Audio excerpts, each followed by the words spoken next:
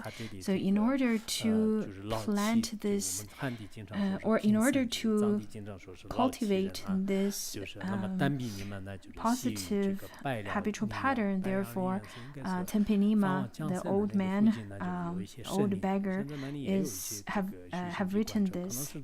And the forest of many birds is probably located somewhere in Qinghai province, that's north from here, and it's probably somewhere that's close to where Bonzo Rinpoche was born as well. There are quite a few holy sites around that area. Well, as I said earlier, this is translated during the pandemic. I think this is also a spirit of transforming suffering and happiness into enlightenment. And now I conclude the teaching of this Dharma.